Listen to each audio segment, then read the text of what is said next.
학생이 여기까지 할 수 있을 것 같아 라고 생각이 드는 문제를 포함시키는 거예요. 그러니까 최고 난이도 문항이 포함되어 있는 검사를 만들었다라고 하면 최대 성취 학력 평가를 시행했다고 볼 수가 있는 거죠. 우리 수능 시험 같은 경우에도 되게 어려운 문제들, 고난이도의 점수가 많이 배점되는 문제들을 출제를 하는 건 최대 성취 학력 평가의 성격이 거기서도 보이는 것입니다.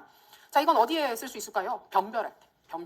학생들의 성취 수준을 변별할 때 잘 쓸 수 있는데 문제가 너무 어렵단 말이에요. 그래서 경쟁을 불러일으키고 시험에 대한 부담을 유발할 수 있습니다. 그래서 이거는 양쪽 다 물어볼 가능성이 있다. 양쪽 다. 최소 성취나 최소 필수 학력 평가다, 최대 성취 학력 평가 모두 다 물어볼 수가 있어서 기본 개념이나 장단점 쪽은 정말 꼼꼼하게 확인을 해두시길 바랍니다. 자, 시간 제한 여부 유형은 읽어보시면 무리 없습니다. 자, 이제 우리는 수행평가, 한 번도 나온 적이 없는 수행평가, 나올 것인가, 언제 나올 것인가, 매우 궁금한 수행평가입니다. 모르겠어요. 진짜 알 수가 없어요. 나올 것 같은데 하면서 아직 안 나오는데 이거는 답으로 쓸 가능성이 좀 높고, 그다음에 수행평가를 배경으로 해서 다른 평가 영역의 개념들을 연계해서 물어볼 가능성도 있을 것 같기는 해요. 그리고 수행평가가 전인적 평가가 가능한 사항이기도 해서 여기에 나오는 개념들을 활용을 해서 심리라든지 이런 쪽 문제들을 같이 물어볼 수도 있을 것 같긴 합니다. 그래서 두루두루 잘 이해해 주시면 좋겠습니다. 자, 개념이 학자들마다 다 다릅니다. 그래서 1번, 2번, 3번이 다 다른 학자분들이 정리를 한 건데 세 분 다 평가에서 중요한 학자분들이거든요. 근데 다 조금씩 달라요. 근데 우리나라의 수행평가를 정착시키고 초반에 도입했던 선생님이 1번 백승문 선생님이기 때문에 거기 개념으로 먼저 보겠습니다. 교사가 학습자들의 학습 과제 수행 과정 및 결과, 자, 과정 결과 직접 관찰하고 그 결과를 전문적으로 판단하는 평가 방식을 뜻한다. 보통 학생들은 스스로 자신의 지식이나 기능을 나타낼 수 있도록 산출물을 만들거나 행동으로 나타내거나 답을 구성하도록 요구하는 평가 방식을 뜻한다. 그래서 과정과 결과 모두 본다. 근데 직접 관찰해. 학생들은 그 과정에서 무엇인가 산출물을 주도적으로 만들어야 하지 라고 하는 게 주요 포인트가 되겠습니다. 자, 유사한 개념으로 4번 대안적 평가, 직접적 평가, 실기중심 평가, 포트폴리오 참평가 들어가죠. 그래서 이 참평가라는 개념 자체가 누구 거? 아이즈너 거. 그래서 아이즈너의 참평가를 활용을 해서 수행평가를 만들었다고 보시면 돼요. 두 개가 상당히 유사합니다. 근데 두 개 어떻게 구분하느냐? 아이즈너 얘기가 있으면 참평가일 가능성이 높겠죠. 근데 그런 게 없으면 보통은 참평가보다는 수행평가일 가능성이 좀 있다. 그리고 미묘한 키워드의 차이가 있으니까 봐두시면 될 것 같아요. 등장 배경 읽어보시면 될 것 같고, 수행평가의 필요성 부분인데, 자, 이 부분은 아주 일반적인 사항이라서 읽어보시면 되고요. 특징. 자, 1번 교사의 전문적 판단 중요하다. 2번 학생 스스로 자신의 능력, 기능, 지식을 겉으로 드러나는 관찰 가능한 행동으로 드러나게끔 해라. 그래서 수행, 퍼포먼스를 평가한다. 실제 상황을 활용한다. 자, 4번 중요합니다. 결과뿐만 아니라 과정을 중시한다. 중요 키워드, 결과와 과정 모두 중시. 자, 5번 선발 분류 배치를 할 때는 사실 쓰기 어려워요. 수행평가를 가지고 대학 입시를 한다라고 생각하면 어때요? 근데 지금도 들어가지 않아요? 내신에 들어가고 있으니까. 근데 갑자기 흥분을 했네요. 학부모의 입장에서 약간 흥분을 했습니다. 근데 그거보다는 학습 활동을 촉진하는 데 관심이 있어요. 수행평가를 통해서 학습을 유발한다. 자, 6번 종합적 판단. 7번 중요합니다. 인지, 정의, 신체 영역에 대한 총체적 평가 중요 키워드입니다. 인지, 정의, 신체 모두 다 평가할 수 있으니까 이걸 총체적 평가라고도 하는데 다른 말로 하면 전인적 평가도 돼요. 그래서 전인적 평가가 가능한 게 특징입니다. 자, 수행평가의 설계 절차는 이거는 자료마다 조금씩 다릅니다. 그래서 너무 신경 쓰실 건 없고 당연하지만 평가 목적 확인하고 내용 결정하고 설계하고 수행한다. 이런 일반적인 절차로 봐두시면 될 것 같아요. 자, 그리고 우리가 조금 관심 두는 거 오른쪽 페이지. 수행평가를 시행을 할 때 과제를 선정을 하고 싶습니다. 그러면 어떤 요소들을 고민해야 될까? 자, 이거 중요합니다. 첫 번째, 수행평가 과제는 수업 목표와 일치해야 합니다. 목표와 상관없는 거 하면 안 돼요. 그 다음에 두 번째, 과제의 현실성 또는 과제의 맥락성이라고 해서 실제 상황이 연계되어야 해요. 실제적인 상황. 그 다음에 과제 다차원성이라고 해서 과제 다차원성은 하나의 과제를 수행하기 위해서 여러 기능들이 동시에 요구되어야 한다는 걸 뜻해요. 그래서 우리가 왜 논술 과제 같은 걸 수행을 한다 그러면 글쓰기 능력도 있어야 되고 이해하는 능력도 있어야 되고 종합하는 능력도 있어요. 이런 식으로 여러 가지 기능이나 능력을 동시에 요구하는 과제가 과제 다차원성이 되겠습니다. 과제 주제 통합성은 내용 영역이 이것저것 섞여 있어야 된다는 걸 뜻해요. 두 개가 차이가 나죠. 그래서 여러 내용 영역들에 있는 것들을 종합하는 과제를 줘라. 두 가지 중요합니다. 두 가지란다. 여기 네 가지 다 중요합니다. 다 암기. 자, 과제를 이런 원칙에 따라 선정을 했어요. 이제 마지막 채점하는 거예요. 그럼 채점할 때는 어떤 식으로 채점을 진행을 할 수 있느냐? 총체적 채점, 분석적 채점. 이거 중요합니다. 두 가지 꼭 체크해 주십니다. 자, 총체적 채점은 이전에 설정한 평가 기준을 하나로 통합해서, 자, 키워드 종합적인 판단을 내리는 방식. 그래서 과제를 판단을 할 때 대학교 교수님들 중에 보면 어떤 교수님들은 되게 경력이 오래되고 전문성이 높은 쌤들 같은 경우에는 레포트를 읽고 학점을 준다. 예를 들어서 레포트만 가지고 학점을 준다라고 봤을 때 평가 기준을 가지고 있어요. 없는 게 아니에요. 평가 기준이 있는데 그걸 종합해서 내가 가지고 있는 상황이 되는 거예요. 그러면 그 종합된 평가 기준을 가지고 쭉 읽으면서 너는 A, 너는 B 이런 식으로 세세한 부분에 대한 분석이나 구분 없이 한 번에 점수를 줄 수가 있습니다. 이게 총체적 채점이 됩니다. 두 번째 분석적 채점은 평가 기준 하나하나를 따로따로 평가를 하는 거예요. 독립된 판단을 해서 점수를 부여하고 나중에 이 점수를 더해서 점수를 부여하는 것이 분석적 채점입니다. 뭐를 더 권장할까요? 분석적 채점을 훨씬 더 권장하겠죠. 그다음에 리을 채점을 할 때 몇 명이 채점을 하는 것인가에 대해서도 고민을 해야 되는데 보통은 여러 명이 하는 걸 훨씬 더 좋게 봅니다. 혼자 하는 것보다는 여러 명이 하는 게 좋고 미음에 보시면 만약에 혼자 채점을 해야 된다 그러면 채점 기준표를 아주 꼼꼼하게 구성을 해야 된다. 자 그리고 비읍에 보시면 평정을 할 때 채점자가 범할 수 있는 대표적인 오류라고 해서 집중 경향, 구강 효과 등등 나와 있죠. 이거는 다음에 따로 봅니다. 근데 수행 평가가 대표적으로 주관이 개입될 수 있는 평가이기 때문에 평가자의 주관이 대입되는 평가이기 때문에 이런 평정의 오류 부분을 함께 주의해서 보실 필요가 있습니다. 예, 그 정도. 다음 페이지. 수행평가의 타당도와 신뢰도는 지금 크게 보진 않습니다. 왜냐하면 타당도, 신뢰도 개념을 알아야만 여기가 의미가 있기 때문에. 근데 크게만 말씀을 드리면 수행평가는 타당도가 상대적으로 높은 평가로 보기는 해요. 왜냐하면 직접 평가를 하는 거라서 간접적으로 빙 둘러서 평가를 하는 게 아니라 예를 들어서 그겁니다. 그래서 수채화를 잘 그릴 수 있다라고 하는 걸 수행평가로 평가한다 그러면 얘들아 수채화를 그려보자 라고 해서 실제로 잘 그리는지를 보잖아요.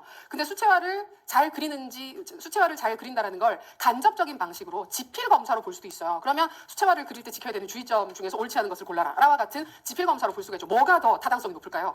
그리는 게 당연히 더 높겠죠. 전자로 하는 게 훨씬 더 높겠죠. 그런 맥락에서 타당성은 상대적으로 더 높다고 봅니다. 그러나 딱 봐도 오른쪽 신뢰도는 어떨 것 같아요?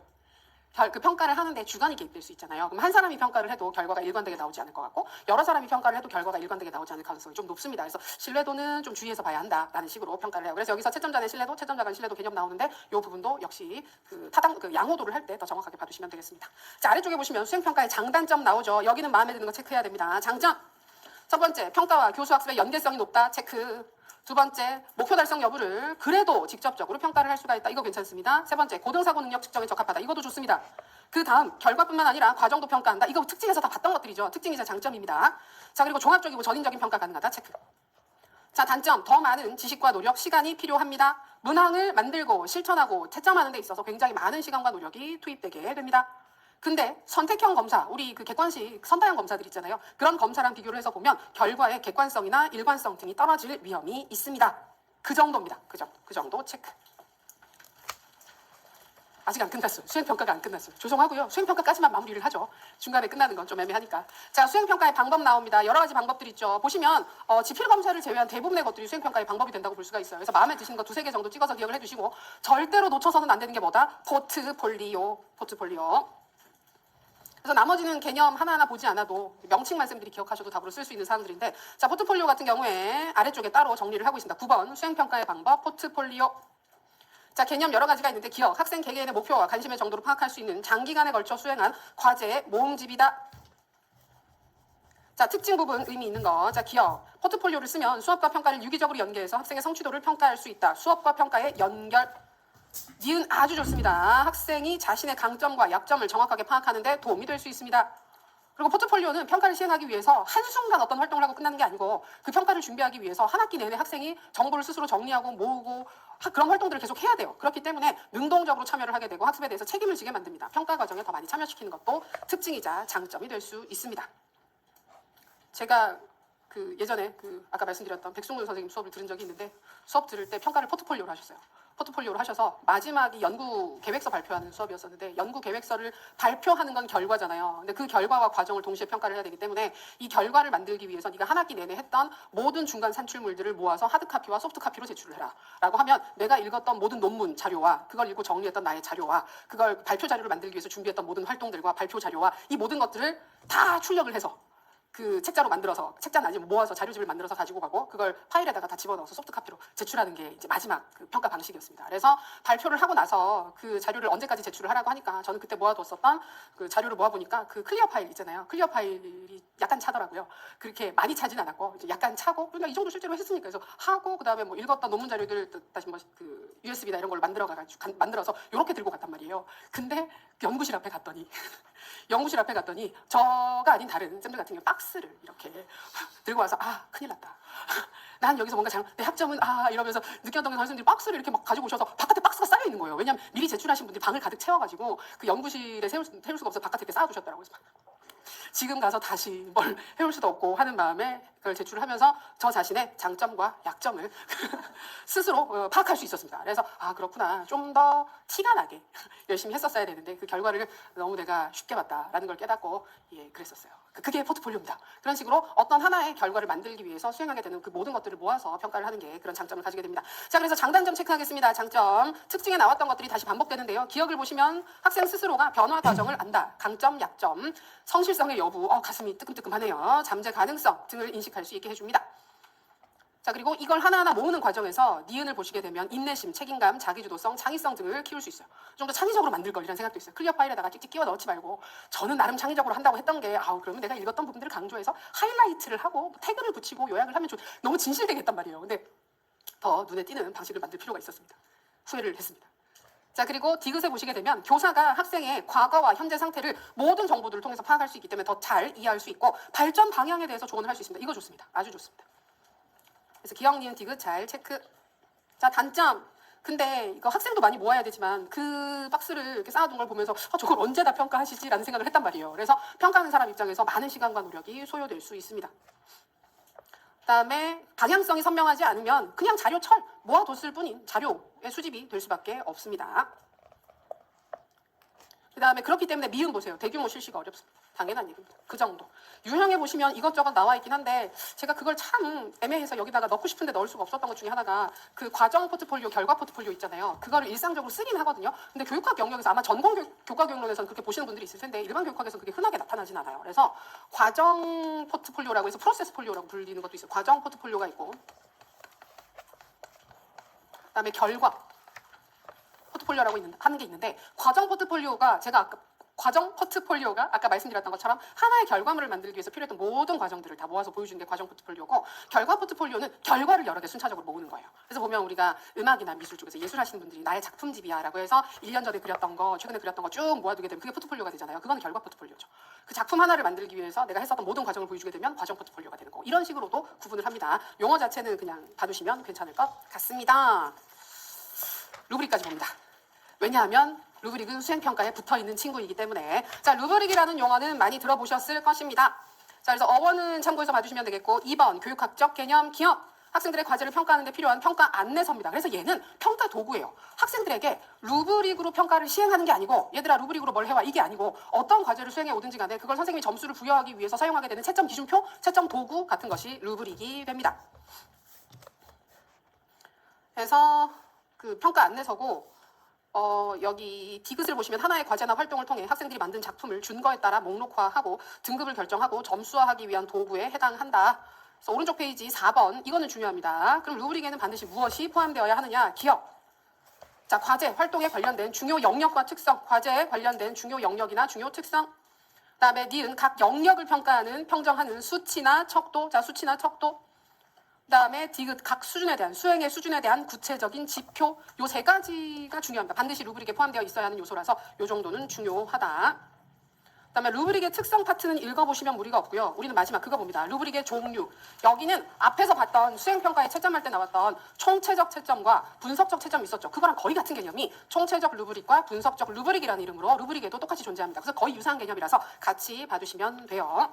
그래서 총체적 루브릭 체크할 거. 단순한 결과나 수행을 판단할 때 씁니다. 그다음에 전체적인 질이나 성취에 대한 특징을 모을 때, 대규모 학생 반응을 빠르게 평가해야 될 때, 이때 총체적 루브릭을 씁니다. 그러나 그 밑에 결과나 수행의 강점, 약점을 진술하고 수업을 계획하는데 유용하지 못해요. 그러니까 뭘 못 주냐면 정보가 없어요.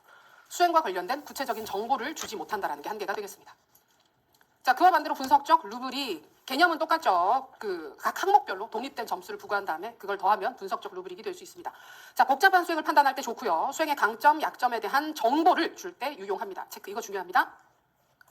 그러나 빠르게 결과가 나오지 않아요. 시간이 오래 걸려요. 그래서 빠른 판단이 필요하거나 규모가 아주 큰 평가를 해야 될 때 분석적 루브릭으로 평가를 하고 있으면 영원히 해야 돼요. 평가가 너무 오래 걸릴 수 있어요. 그래서 총체적 루브릭과 분석적 루브릭은 앞에 보시면 사실은 총체적 채점이랑 분석적 채점이랑 비슷한 개념이에요. 그리고 쓰기 적합한 상황을 여기저기서 물어본다 그러면 같이 써도 크게 무리가 없는 상황입니다. 그래서 여기에 있는 내용들을 꼼꼼하게 봐두시길 바랍니다. 장단점 개인적으로 확인하시면 되겠습니다. 좋습니다. 여기까지 했다가가 아니고 하고 잠깐 쉬셨